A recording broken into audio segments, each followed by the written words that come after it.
And I think about that all the time with all of these different spectrums that we exist on. Am I really, really other focused? And do I need to learn to be more selfish? Am I really selfish and I need to learn to be more other focused? Am I really, really walled up and I need to learn how to open? Am I really loud and I need to learn how to take up less space? Or am I someone who makes themselves really small and I need to learn to get bigger? So whenever I'm meeting with anybody, like a friend, a client, a person in my group, I'm always thinking about like, there's no one path for every person. There's what's your path and where do you want to expand and grow from the place that you started? Welcome to the Relationship Diversity Podcast, where we celebrate, question, and explore all aspects of relationship structure diversity, from soloamory to monogamy to polyamory and everything in between, because every relationship is as unique as you are.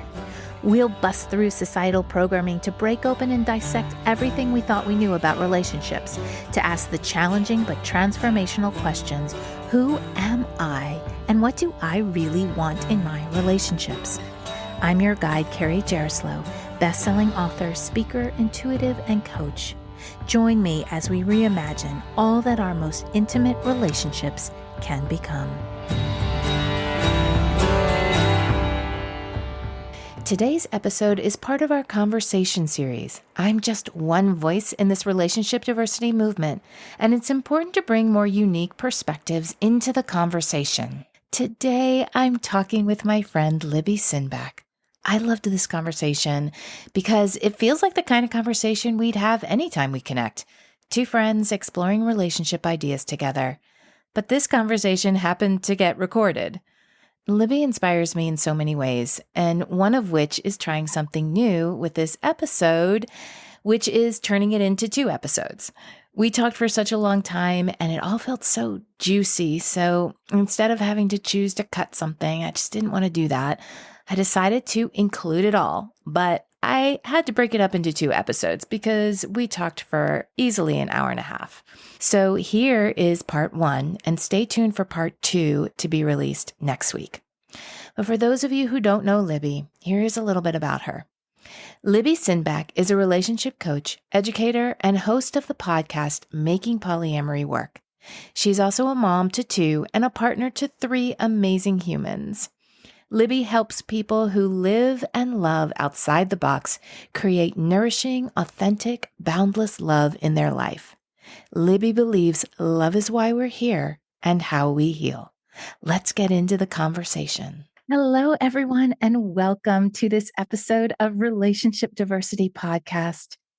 I am so honored to have my guest with me today for many, many reasons. Today, I have the fabulous Libby Sinback with me, and here is why this is so special to me. Early in my journey of something different than monogamy, I came across Libby's podcast, which is called Making Polyamory Work. And if you have not listened to that podcast, please go listen to it right now. It will be linked in the comments. You will be able to get to it very quickly. But Libby's way of being in the world and speaking in that podcast is, I felt like I was listening to my best friend speak to me and tell me some things that are really hard, but in the most compassionate way, so that I could really drink it all in. And I want to say specifically, before we say hello to you, Libby, that your podcast, and I've told you this, your podcast for your mom was the most special podcast I think I've ever listened to. I listened to it probably 6 times, cried every single time. And this was before I came out to my mom. And it was really super special to me because I was able to have my mom listen to that before she passed. And so with all of my heart, I just want to welcome you to the podcast. And thank you so much for being here. Oh my gosh, Carrie, I don't know if I can talk now. I'm blushing. You can't see, but oh my gosh, thank you so much for that warm and beautiful welcome. I'm so happy to be here too. And I just want to throw out, I've been really enjoying getting to know you. I know. Well, that's the beautiful thing is that I now can call Libby my friend. And That's really special to me too. And we've actually even met in person. OMG, more than once. More than once Mm-hmm, we've met in mm-hmm. person. We don't live too far away from each other. So I'm really honored to call you friend and colleague, and also Mm-hmm. you inspire me. So thank you. Oh, thank you. And you have so much knowledge and experience in polyamory that we're going to get into. But I'd love to start with you telling anyone out there who has not heard of you a little bit about yourself. I am a mom of two kids who are elementary school aged. I have three partners. Not that the duration of partners necessarily matters, but the one I've had the shortest amount of time, we've been together for about 7 years. I guess identifiers might be good too. I'm a white cis lady in my 40s, and I live in a house that I own in the outskirts of Atlanta, Georgia.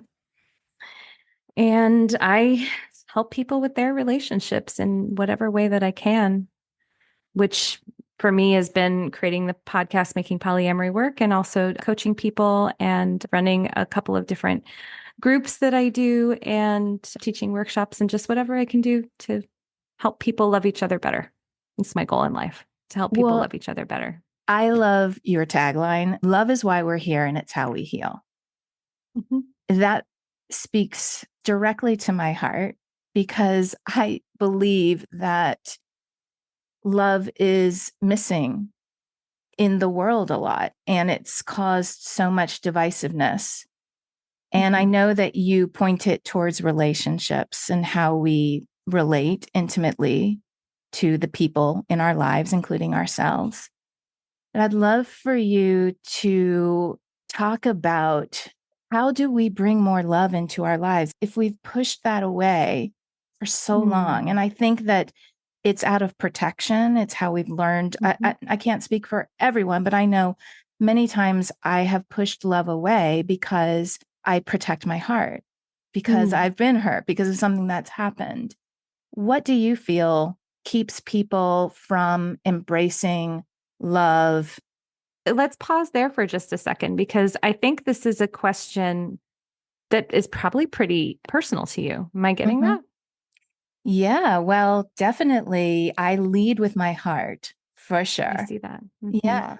And then And you've gotten bruised along the way, is what I'm hearing. yeah. And for me, it started early from everything was great and then everything wasn't. That for Mm. me, that was my experience. And so, I guarded my heart for a very long time until I started to feel safe with certain people. But even those little hurts along the way still creates that barrier. And for me, I love to love. I Mhm. love to Mhm. love. Like it just feels so juicy and warm in my body. I feel inspired by it. I feel sparked by it. And there's still moments that my heart gets hurt. So, Even now with the people who love you, right? not as much. I feel a lot of trust Hmm. in that. Oh, but come on, like you're telling me that your husband never like just gets you, Well, and then sure. and then like you're like, oh, ow, babe, ooh, I need to go, I need to go recover from that one. That was a little.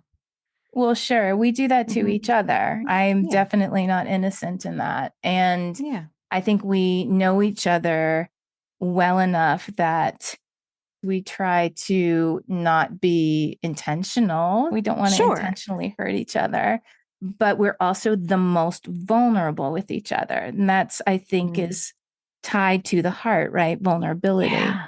Yeah. Yeah. Well, and like that, what you said there, that you still feel safe being vulnerable with this person, even though also they're a human and they mess up and they can hurt you. And what I'm hearing from you is there's a period of time where you really got hurt and it felt like, oh, it doesn't actually feel okay for me to be vulnerable. That feels like too much. Yeah, I can trace that all the way back to 12 years old. Yeah. Yeah, me too. Me too, actually. Yeah. Really? Yeah, it's really funny. I was just reflecting on this yesterday when I was thinking about my kids, because I was talking to parenting professional that I'm getting some support from. And she asked me, and I was really annoyed that she asked me this, but of course I was going to be with it. She was like, well, so what was it like for you at that age? And I was Mm. like, oh, let me think about that. And I remember when I was very young, I am a young Gen Xer. So I'm like I said, I'm in my like almost mid 40s. And so I grew up in the latchkey age, and I definitely was a latchkey kid. And I was also an only child. And I was also undiagnosed neurodivergent and grew up in the outskirts of Atlanta, Georgia. So I was not, and queer and didn't know that either. You can't imagine that middle school was a very fun time for someone like that, with not a lot of parental support around to guide you, and a very different way of organizing my brain and how I think, and a very different way of expressing myself. And I was also, unfortunately, not shy. Would have been great if I could have just kept it all inside and not let anybody see what was going on, but I couldn't keep it in. I was actually painfully vulnerable at that age, but it was because I couldn't help it. I Mm. didn't know another way to be. And part of that was because at home, I did whatever I wanted and lived in my own world as a child. So I too got knocked around a lot because I was this wide open nervous system as a young kid. And I don't think I really figured out how to really rein it in. Probably, I think I was like 16 or 17 or something like that. And I got my heart severely broken by my two best friends that I grew up with in Mm. school. And that's actually the first and still remains the biggest heartbreak of my life, was these two friends that I had become really tight with. And then they just dumped me, and it was rough. And then I think that was when I was like, maybe I should protect myself a little bit. And then I would say from there, I did probably get some armor at that Yeah. point. Well, that's amazing that you stayed open until even through the pain in middle school. Middle school was the Oh, worst for me. I don't think I had a choice, Carrie. I didn't know how. Like I didn't know how. And the thing is, my mom, she's super armored just out in the world. Like with me, I always was like, you're this soft marshmallow who cries at the drop of a hat. Mm. But in the world, she was so armored and never showed any of that. And so I was like, I don't want to be like that. So I definitely want to be more soft and open. And so I don't think I had a choice. That's the thing I was thinking about, is like, no one ever taught me anything. And I was, like I said, and I was also could not pick up on anything very easily to save my life because of my brain. And I think this actually ties to why I do what I do and why I'm good at it, is because I showed up to young adulthood with a lot of cluelessness about how people worked, Mm. and a lot of cluelessness about how to relate. And so I had to build it all intentionally with my prefrontal cortex fully formed. None of it was like in my muscle memory. None of it was like automatic, oh, I just know. I had a really sensitive, and continue to have a very sensitive sensory system who can pick up on a lot of data, but I didn't know what any of that data meant or what to do with it until I started intentionally figuring it out. And so I just became a student of relating, because again, only child, all alone a lot, didn't have a lot of friends when I was younger. I was like, I want a million people around me. I want to be so connected, and I want to be really good at it. And how do I do that? Because I clearly don't know. I don't have any of the things that I need. Well, I almost feel that that served you in a way, Sure. because at 12 years old, for me, I got absolutely hurt, like the biggest wound, the biggest hurt from my father. Yeah. And all I wanted to do was protect. And so I had more of that wall that needed to be broken down. And I Mm-hmm. think that's a gift, although maybe you didn't feel it at the moment, Mm-mm. of the Mm-mm. neurodivergence of like, I just don't know. So now that I have all this intellect formed, that I can actually learn how to learn about relating, not now I have to bust open this big wall that is around my heart. That was my Yeah. experience. Yeah. Um, So wait, can I ask you, mhm, because you did bust through it, mhm. it sounds like. And so you're asking me how to bust through it, but I'm wondering, how did you bust through it? Mm. um, Through a lot of perseverance. Mhm. And I think actually the thing that did it the most was the turmoil that I feel like I went through because I could never make a relationship work. Like it Mhm, just mhm, mhm, never lasted more than 6 months. I mhm, wanted deeply to be partnered with someone mhm. all the way up into my 20s. And it just never worked. I created the same experience over and over again, which was the guy Mm, breaking up with me. And mhm. I got clued in that this had Wait, to wait. do with my dad leaving my mom. Oh, that's interesting. That's so interesting. So you have a story here that you created these Yeah. relationships where you were destined to be left. Yes. And Yeah. it was all from what I witnessed at 12 years old, which Yeah. was my dad leaving my mom. Hmm. And it was always the same experience. It was, Hmm. the guy falling in love with some other person Okay. or cheating on me. It was just Gosh. exactly pretty Hmm. much played out. Hmm. When I realized that, oh, this is a pattern. This Yeah. is just this belief that I took on is how men were with women. That was just specifically how it set in. And I Right. really looked at that and then did different kind of healing modalities. For me, it was Hmm. energetic healing. Hmm. That started to shift it. And that led Hmm. me into my marriage, which also then led me into another breakup. And then that was the moment where everything shifted. But it took a lot of perseverance. And thankfully, I'm on the other side of it because I think I spent so many nights crying about it. Hmm. So that was my story, but what was your story of working through the Oh, do you know, it's funny. I can actually still remember what I did. And I will tell you what I did. My best friend to this day will tell me that she thought I was crazy. And I think a lot of people actually think I'm crazy. I think if anybody like gets to know me enough, they actually think I'm a little bit crazy. And I'm I sorry to think use the C crazy is word. good. I I think I use it, crazy is I don't use good. it in a derogatory way. You're right, right. Um, so it's funny that you talk about like you created a scenario where you were with this series of men who left you. And then that opened you up. And I guess I do want to circle back to I will tell you a little bit more about me, but I'm really, Okay. really curious Okay. because I feel like there was probably a moment for you too. There was a moment for me. There was a moment for you because what I'm hearing is I created this scenario because of some false beliefs that I had about relationships and how they worked and what I needed to do and how I needed to show up in them. And you said, like, I eventually busted through this wall of protection and invulnerability. And it's like I had to be left enough times to realize that I needed to break through that. Am I getting it? Yeah, I think So, what that was the moment where you were like, okay, I see that last little bit that I need to bust through. I want to do it. that was that was after my divorce. Yeah. And it was the moment where I said, okay, here now my husband hadn't left me. It was his decision to get a Hmm. divorce. Hmm. But I realized more than ever that it was for me, my relationship with my father was unhealed and that I had blamed him for so much of my inability to be in relationship. Hmm. And when I took that blame off of him and Mm. owned my story, that was the moment that I empowered myself to look at what was going on within me and then all of those beliefs that I formed.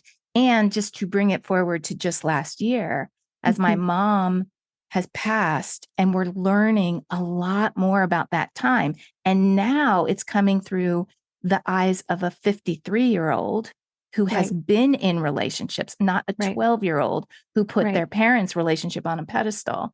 Right. I am realizing that so much of the story that I filled in was not true. Wow. Yeah. Yeah. Well, and now you're writing your own story. Yes, I Yeah. am. Yeah. And then moving that into my children's lives as well. And because I see, as for parents, if they're not working on their own stuff and Oh, there's yeah. passing down all of the beliefs. Even if we are working on it. I'm sorry.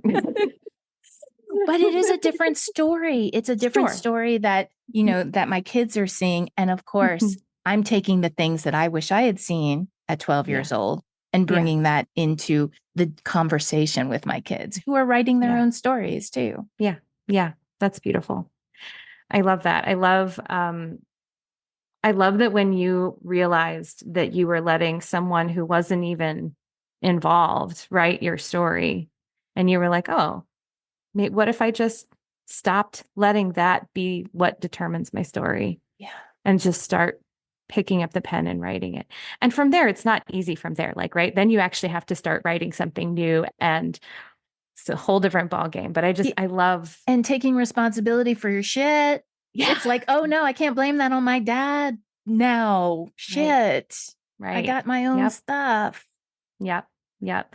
Yeah. And I would say, I don't know that I was consciously in that place of blame, but I think I had the same thing of I was afraid because my parents got divorced when I was 10. My grandparents on both sides had been divorced. And I don't remember at what age I was, but it was some age in my early teens where I just was looking around at all of the relationships that I knew, all the marriages, all of the partnerships that I was aware of. And I was just like, I don't actually want to, I don't feel like I have a good model of what a good loving relationship looks like. And then I started to be afraid, geez, if I don't have a good model in front of me about how can be, then am I just programmed really badly? Am I programmed to spit out unhealthy relating? And so I think I was afraid of myself and afraid. And also, then again, the repeated experience of, yeah, I actually have no fucking idea how to relate because none of this makes sense to me. I would have this recurring nightmare that I would sit down to a card game with friends of mine and they were all playing and they all knew the rules and I didn't. And that was a recurring Wow. nightmare. That's symbolic. And like, yeah. And I would just be trying to figure it out and I would make all kinds of mistakes, but nobody would explain to me like why I made the mistake I did. And so, oh, what a very clear, like what that was about. But I remember what I had was actually a string of relationships from like 21 to 24. I don't think I dated anybody. I was really into partner dancing. And I was getting all of my touch needs and all of my juiciness needs met through swing dancing and blues dancing with partners. And I'm not a very sexual person, as it turns out, even though I'm very interested and fascinated by sex. I remember it's another funny thing about me. I posted in a swing dance forum one time, I was like, a really good dance is like better than sex, right? And people made fun of me. They Oh, told me that I obviously hadn't had good sex yet, which was actually true. But I still stand by that at 45, having had a lot of really good sex, actually. I still stand by a really good dance is as good as, sometimes better than sex for sure. mhm. Because, like, I don't know, an orgasm doesn't actually last that long. Although sex isn't all about orgasm, not even close, but poof, like a dance. And I can keep going with a dance for a whole lot longer. Yeah. Yeah. Um, anyway, I'm digressing. So for me, it was a string from like 25. Well, no, this was when I was younger. I would have these 3-month relationships and I would break up with all of them. And then I expanded to have a series of like 1-year relationships. And again, I would just break up with all of them. And I remember my mom would tell me that she thought I was commitment phobic Mm. because my dad and her got divorced. And I was like, that's not a story that I'm carrying. It doesn't feel true to me. And it wasn't true. But I really do think it was this protection and this perfectionism that I had about other people. And also this fear of being uncool because I was so uncool when I was younger. So I just need to like stay really protected and I don't want to be soft. And gosh, if that guy's being soft, gross. So yuck, like, ugh, just that's how I was, if you can believe Mm. it, in my 20s. And then I remember there was this guy that I was into, and he was being very like hot and cold, very cagey, very unreliable, but also really clearly into me. And I remember sitting in my bathtub actually and going, okay, Libby, like you want to be this heart open person. That's who you are inside. It's true. And you want to be that. So just be that with this guy. Just be that. Just like let it go. Just like let it flow. And I just made the choice to do it. And of course, can you guess how that went? Yeah, I'm thinking that he probably broke up with you. No. Well, yeah, but he was also very, again, very hot and cold. So he broke up with me, but not clearly enough. And so he strung me along in this weird on again, off again in their not 6 month long maze of like also a lot of dishonesty, a lot of really mixed signals. And again, it was a wonderful, and I was just like this bug on a windshield over and over again, just splatting myself at it. And the funny thing is I'm not embarrassed about any of it because even though I absolutely picked the wrong person, well, quote unquote, wrong person, like that was not going to work out. For me to dive into my open-heartedness again with this person was absolutely never going to result in a beautiful relationship. But it was such an education for me. I cried almost every single day for 6 months. Like I said, my best friend thought I was nuts. She was like, this guy clearly is not good for you. Will you stop seeing him? Will you stop hanging out with him? Will you get over this? Whatever you're doing, just stop it. She couldn't take it because it was so like the roller coaster up and down. And I was like, you know what? Actually, this is really reflecting on it now. It was really good for me because I really learned a lot in that period of time about how to be like how to show up, how much hurt I could actually be by being vulnerable. Now, I'll say also, I think I'm actually was pretty lucky because there was a lot of things that there were a lot of ways that he really probably could have taken a lot of advantage of me that he didn't, just because he wasn't a totally terrible person. But there were a lot of terrible things that he did that he could have not done with someone who was showing up that open-hearted. But I learned like how to be open-hearted and that I could be hurt and not loved and I could still feel okay in my open-heartedness. I could still feel good about the love that I was feeling, even when that person wasn't able to meet me there. And eventually I went no contact with him because he would never have stopped drawing me in and then spitting me out and drawing me in and spitting me out. He would never have stopped doing that. He would probably still be doing that to this day if I let him, because there was something, I don't know what was going on with him, but like, well, it's an interesting roller coaster, right? Because do you feel like when he was there, when he was hot and your heart was open and then he became cold, that you just kept your heart open? Or did you go through your own roller coaster of closing it, but then choosing to open it again? Or it was just open, full throttle the whole time? Yeah, I just kind of like, I think I just bounced around. I went back to it, like in some ways went back to a younger version of myself, but with also more maturity. And granted, I think this was when I was still in my 20s. And so I was pretty young. And I learned a lot since that experience. But that experience was pretty pivotal for me in terms of this is how I want to be. Like this is how I want to do it. And I get to decide how I want to do it, irrespective of how that other person decides to do it. And that I don't actually have to. This is a weird thing about me. I realized I don't actually have to be safe and loved back in order to love. I don't actually need that. One of the things about me that is true, and again, I think it resulted in a lot of bumps and bruises when I was younger, but I still have it in me. This like, is there something hard? I'm going to run headlong for it. Is there something that might be painful? I'm all about it. Let's do some pain. Let's try it out. What's the worst that can happen? And I really credit the amount of safety I probably had up growing up, even though there was a lot of loneliness, there was also a lot of safety.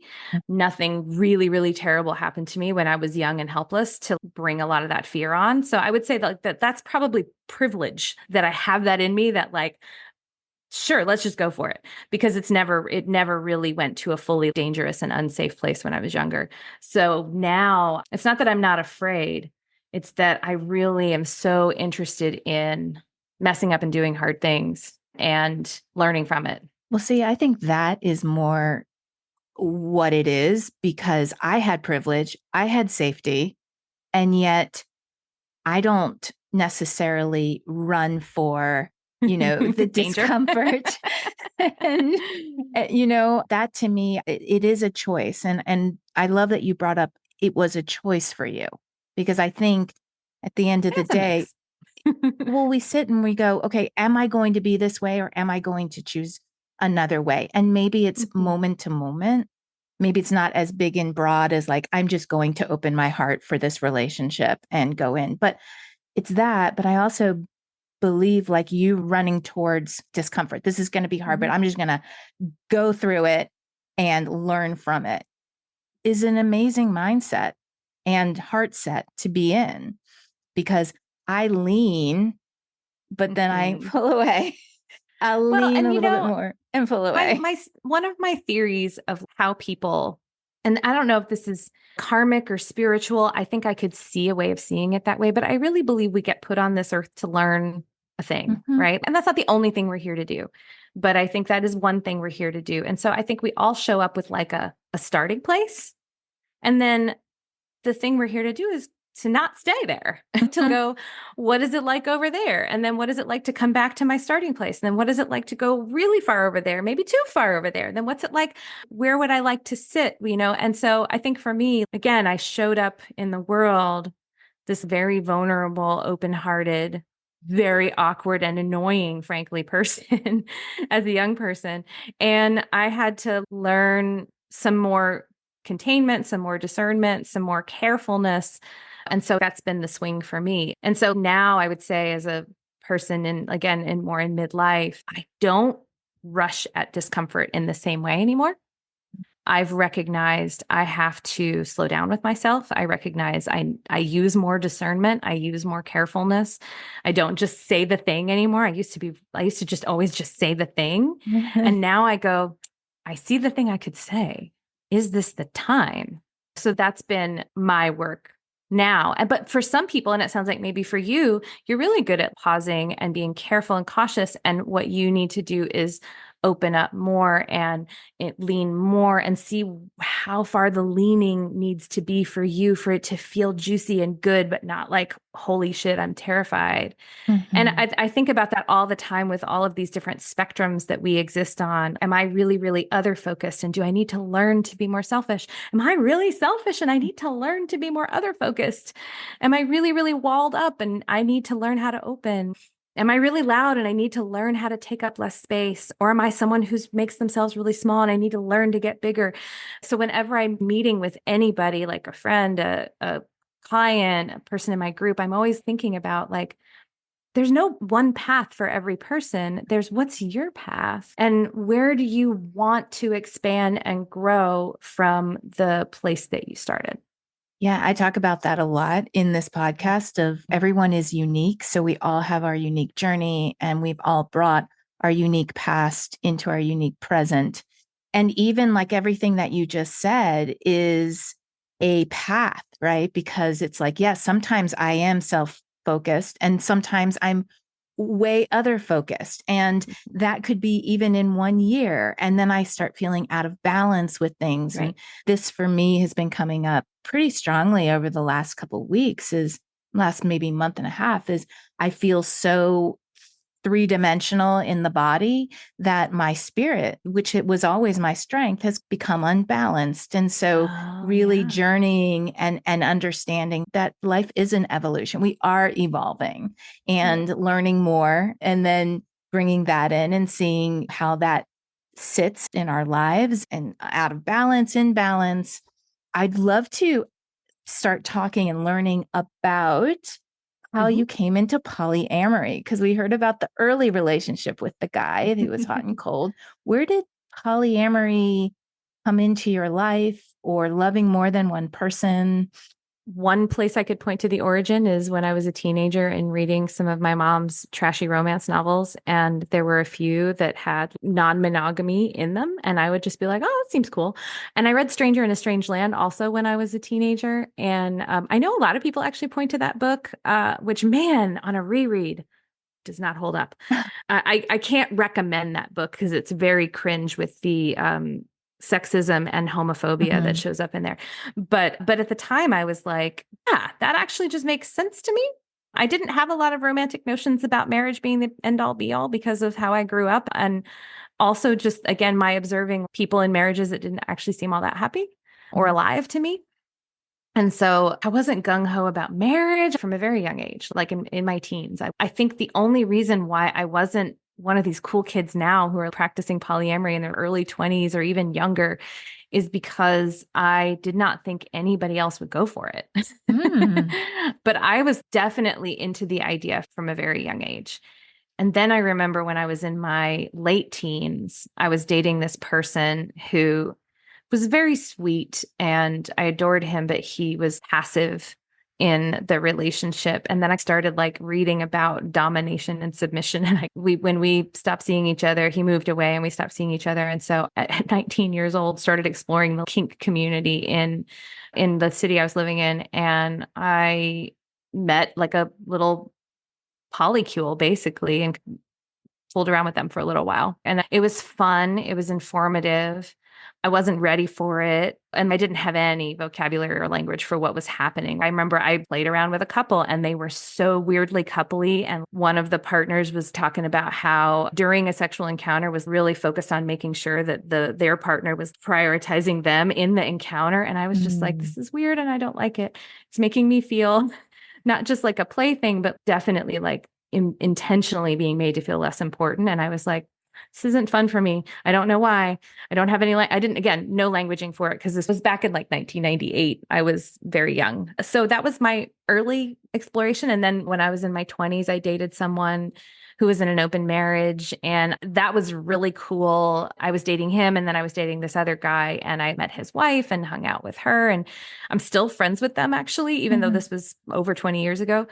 And I think the only reason, like I said, that I wasn't super polyamorous from the beginning was just because there wasn't the internet the way there is now. There wasn't a way for me to find community. And I really was in that wrestle that Gabor Mate talks about of the between authenticity and acceptance and belonging. And I was very interested in belonging. That was really important to me. So I did a lot of things that didn't feel totally in alignment with who I really was because I wanted to belong. And so that would be the early thing. And then I remember when I met my husband, this was back in 2009, my two best friends, both independently, had become polyamorous. One of them because she could not stay monogamous in any of her previous relationships. And so she got into a relationship where she wanted to stay committed. And she was like, but I just can't be monogamous. And he was like, okay, well, I guess let's be poly then. And so that was her story. And then another friend of mine had fallen in love with someone who was poly and so decided to try it and lean into it and was getting really into it. So I had these two really close people in my life who were both practicing that. So again, the belonging was not as active. It was more okay for me to be there if they were there. And I remember laughing about it because I was like, I was definitely not monogamous before either of you, but here I am in this, monogamous, like doing this monogamy thing, and you guys are living the dream. And I remember being like, okay, I really want to do this. If my friends can do it, I can do it. And so that combined with a friend of mine approaching me and saying, I'm in an open relationship and I'd love to date you. And you seem like you're in an open relationship. And I had been with my husband for, I think, a little less than a year. And I said, I'm not in an open relationship, but let me get back to you. And I talked to him about it and he was like, well, let's try it. Let's try it. Let's see how we do. I did not fully know that he had already been in an open relationship. That's what I was going to previously. He had, and it had gone terribly. He had in college, his college girlfriend, who later became his longtime partner before me, she went away for a year abroad and while they were in college together and started dating somebody over there while still being in a relationship with him. And then that boyfriend and her moved in with my husband into like shared college housing. And so they all lived together. And Drew says, like, I was just really, really jealous and I couldn't deal with it. And none of us knew what we were doing. And so it was a similar thing where nobody knew what they were doing and it just went really badly.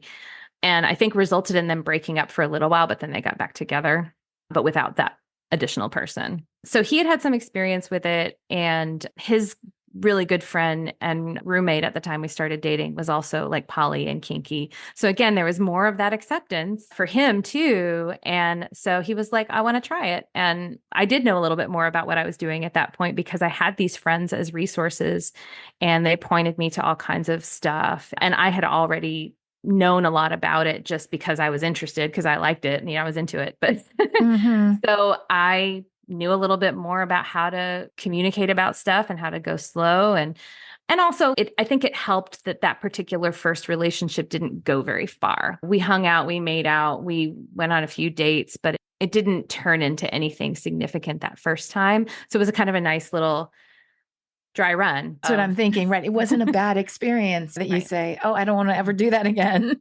Right. It just kind of petered out on its own. And not because anybody tried to make that happen, but just because it just wasn't the right fit. And I think from there, we were like, can we keep doing this? And we said, as long as it feels good. And we kept changing the shape of it. And at first we were just open, but then I was like, I think I want to be in relationships with other people because I think that's how I'm built. And he was like, well, let's see how it goes. And he was always the type of person who really was a relating outside the box kind of person in general. He even traces that back to like when he was in high school. He wasn't in love with any one person growing up, and at that age he fell in love with a whole group of people. So he already had that too. It's just that I don't think he was driven. He's more flexible. I don't think he's driven in any one particular direction. Yeah. I think that having that foundation of, well, I've always loved a lot of people and it just felt very natural to me is such a great foundation. I don't think everyone has it. I know I don't have it.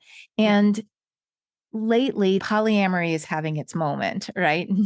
Non-monogamy is having its moment. It's having a moment, I should say. More than ever, I would say right now. Yeah. Yeah, it's out a lot. A lot of people are interested in it, trying it, wanting to try it. There's a lot more education, which is great. And I think there are many people who identify as like, this is something that I've always felt. And it's now putting words to what I've always felt. And then there's other people who are like, well, I want this to make sense to me, but I'm struggling with it. Okay, friends, this is where I'm going to pause this episode, but stay tuned for part 2 of this interview because we are going to get into Libby's perspectives about what makes polyamory work. She is an expert in this area, so stay tuned for next week. Thanks so much for listening to the Relationship Diversity Podcast. Want to learn more about relationship diversity? I've got a free guide I'd love to send you. Go to www.relationshipdiversitypodcast.com to get yours sent right to you. If you liked what you heard, please subscribe to the podcast. You being here and participating in the conversation about relationship diversity is what helps us create a space of inclusivity and acceptance together. The more comfortable and normal it is to acknowledge the vast and varied relating we all do, the faster we'll shift to a paradigm of conscious, intentional, and diverse relationships. New episodes are released every Thursday.